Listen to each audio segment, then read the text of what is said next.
NDRF Balasore train हादसे के बाद से ये वर्ड आप खबरों में आप लगातार सुन रहे होंगे कि एनडीआरएफ ने इतने लोगों को रेस्क्यू किया है। इससे पहले भी आपने कई बार सुनामी और भूकंप के बाद इस टीम के बारे में तो जरूर सुना ही होगा कि एनडीआरएफ की टीम ने मौके पर रेस्क्यू ऑपरेशन चलाया।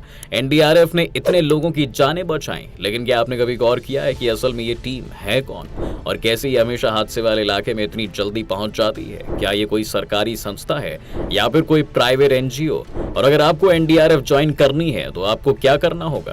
तो आज की इस वीडियो में हम आपके इन्हीं सवालों के जवाब ढूंढने की कोशिश करेंगे, इसलिए बने रहिएगा वीडियो के अंत तक हमारे साथ। दोस्तों, जैसा कि आप जानते हैं, ओडिशा के बालासोर में शुक्रवार की शाम को एक बड़ा ट्रेन एक्सीडेंट हुआ जिसमें 280 लोगों के मारे जाने की खबर है और 900 से ज्यादा पैसेंजर्स के इंजर्ड होने की बात कही जा रही है। दरअसल कोरोमंडल एक्सप्रेस सामने खड़ी एक मालगाड़ी से टकरा गई और उसके डब्बे ट्रैक से उतरकर सामने से आ रही बेंगलुरु हावड़ा एक्सप्रेस से टकरा गए और एक भीषण हादसा हो गया।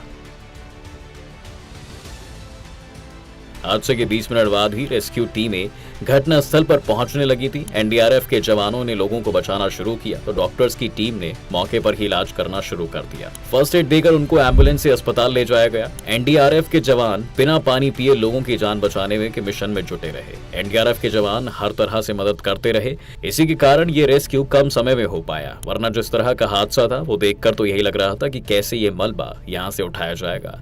तो इस पूरे हादसे में एनडीआरएफ का एक जवान देवदूत बनकर आया। ओडिशा ट्रेन हादसे की खबर सबसे पहले एक एनडीआरएफ के जवान ने ही कंट्रोल रूम भेजी थी। हुआ कुछ ऐसा कि एनडीआरएफ का एक जवान कोरोमंडल एक्सप्रेस में ही सवार था। वह अपनी छुट्टी पर अपने घर जा रहा था। उस जवान का नाम वेंकटेश एनके है। उसने कंट्रोल रूम में हादसे वाली जगह की लाइव लोकेशन भेजी। वेंकटेश की भेजी व्हाट्सएप लाइव लोकेशन की वजह से सबसे पहली रेस्क्यू टीम स्पॉट पर पहुंच पाई। 39 साल का एनडीआरएफ जवान वेंकटेश कोरोमंडल एक्सप्रेस से छुट्टियों पर अपने घर जा रहा था। रेस्क्यू टीम के पहुंचने तक वो मोबाइल टॉर्च की मदद से घायलों को बाहर निकालते रहे। वेंकटेश 2021 में ही बीएसएफ से एनडीआरएफ में शामिल हुए थे। वेंकटेश कोलकाता में एनडीआरएफ की 2nd बटालियन में कांस्टेबल हैं। वो शुक्रवार को हावड़ा से तमिलनाडु अपने घर जा रहे थे। हादसे के वक्त उनका कोच B7 पटरी से तो उतर गया था, लेकिन आगे के कोचों से नहीं टकराया, जिस वजह से वो बच गए। तो एनडीआरएफ की बात करना भी बहुत जरूरी हो जाता है। दोस्तों, आपको बता दें कि एनडीआरएफ की फुल फॉर्म होती है नेशनल डिजास्टर रिस्पांस फोर्स, जिसे हम हिंदी में राष्ट्रीय आपदा प्रतिक्रिया बल कहते हैं। भारत सरकार ने एनडीआरएफ को किसी भी प्रकार के नेचुरल डिजास्टर जैसे flood, landslide, cloud burst, earthquake में जल्द से जल्द राहत मुहैया करवाने के लिए 2006 में एस्टैब्लिश किया था। एनडीआरएफ का मोटो होता है आपदा सेवा सदैव, जिसका मतलब होता है कि आपदा के समय में हमेशा आपकी सेवा में। यहीं से शुरू होता है हमारा सबसे पहला सवाल कि भारत सरकार को क्यों पड़ी एनडीआरएफ बनाने की जरूरत।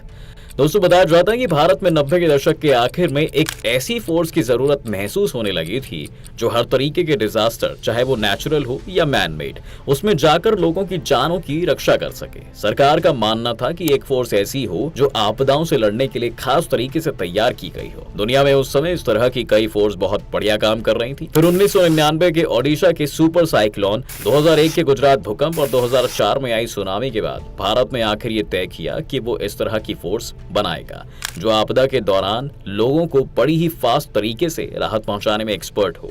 इन सब चीजों के बाद 26 दिसंबर 2005 को डिजास्टर मैनेजमेंट एक्ट के आधार पर एक नेशनल डिजास्टर मैनेजमेंट अथॉरिटी बनाई गई। बाद में इसके स्कीम, पॉलिसीज और गाइडलाइंस को मद्देनजर रखते हुए नेशनल डिजास्टर रिस्पांस फोर्स यानी कि एनडीआरएफ को स्टैब्लिश किया गया, जो नेचुरल और मैन मेड आपदाओं के लिए एक्सपर्ट तरीके से तुरंत रिस्पांस दे सकें। साल 2006 में जब इस फोर्स को बनाया गया दोस्तों, तो इसमें 8 बटालियन बनाई गई थी। वहीं अगर बात करें कि इसमें फिलहाल कितनी बटालियन है, तो आपकी जानकारी के लिए बता दें कि फिलहाल एनडीआरएफ की कैपेसिटी 13 बटालियंस की है, जिनमें कुल मिलाकर 13,000 से ज्यादा जवान हैं। ये जवान पूरी तरह से सिर्फ डिजास्टर रिलेटेड सिचुएशन से निपटने के लिए ही तैनात किए जाते हैं। वहीं पहले तो इन्हें कभी कभार देखा जाता था कि इनका इस्तेमाल लॉ एंड ऑर्डर को मेंटेन कराने की स्थिति में और दंगों को संभालने के लिए भी किया जाता था, लेकिन बाद में एनडीआरएफ के रूल्स एंड रेगुलेशंस में बदलाव किया गया और 14 फरवरी 2008 से ये फोर्स सिर्फ डिजास्टर रिलेटेड सिचुएशन में काम करने के लिए ही सीमित कर दी गई। इसके आगे अगर बात करें कि इस फोर्स में भर्ती होने का प्रोसेस क्या होता है, तो आपको जानकर हैरानी होगी कि एनडीआरएफ में डायरेक्ट एंट्री नहीं होती है, बल्कि एनडीआरएफ में भारत की दूसरी पैरामिलिट्री फोर्सेस से बटालियनों को डेप्यूटेशन के बेसिस पर तैनात किया जाता है। जी हाँ, दरअसल डेप्यूटेशन का मतलब होता है कि जब किसी भी फोर्स या आदमी को उसकी जॉब से निकालकर कुछ समय के लिए कोई स्पेशल टास्क को अंजाम देने के लिए कहा जाए। वहीं अगर अभी देखा जाए तो एनडीआरएफ में जिन पैरामिलिट्री फोर्सेस की बटालियन तैनात है तो हमें देखने को मिलती है कि इस समय बॉर्डर सिक्योरिटी फोर्स यानी कि बीएसएफ की 3 battalion, central reserve police force यानी कि सीआरपीएफ की भी, central industrial security force CISF की 2 battalion, Indo Tibetan border police यानी आईटीबीपी की 2 बटालियन, सशस्त्र सीमा बल एसएसबी की 2 बटालियन और 1 बटालियन असम राइफल्स की है। एनडीआरएफ की हर बटालियन में सर्च, रेस्क्यू और रिलीफ के अलग अलग एक्सपर्ट होते हैं। इनमें साथ ही साथ engineers, technocrats, electrician, dog squad और मेडिकल ऑफिशियल्स भी होते हैं ताकि बेहतर तरीके से लोगों की जान बचाई जा सके। इसके साथ ही एनडीआरएफ वॉलंटियर ट्रेनिंग भी करवाती है और कई तरीके के सोशल अवेयरनेस ड्राइव्स भी समय समय पर चलाती रहती है। एनडीआरएफ सिविलियन लोगों को भी बड़े स्केल पर ट्रेनिंग देने का काम करती है ताकि वो भी डिजास्टर के दौरान वॉलंटियर के रूप में मदद कर सकें। एनडीआरएफ हर साल हजारों लोगों को इस काम के लिए ट्रेनिंग देती है और इसी ट्रेनिंग की बदौलत पिछले कुछ सालों में करीब 40 साल लोग वॉलंटियर के तौर पर यहाँ के सेंटर से ट्रेनिंग ले चुके हैं। अब काम इतना जोखिम भरा है दोस्तों, तो सोचिए कि इनकी ट्रेनिंग किस लेवल तक की होती होगी। इसमें देखा गया है कि पिछले कुछ सालों में एनडीआरएफ का एक मॉड्यूल और ट्रेनिंग प्रोसेस तैयार किया गया है। एनडीआरएफ में चुने जाने वाले हर जवान को इस मॉड्यूल और ट्रेनिंग प्रोसेस के हर लेवल को पास करना जरूरी होता है। ये training water rescue, natural disaster, air rescue और अलग अलग डिजास्टर्स को ध्यान में रखकर बनाया गया है और ये काफी मुश्किल ट्रेनिंग होती है। वहीं इस ट्रेनिंग में रहते हुए ही समय समय पर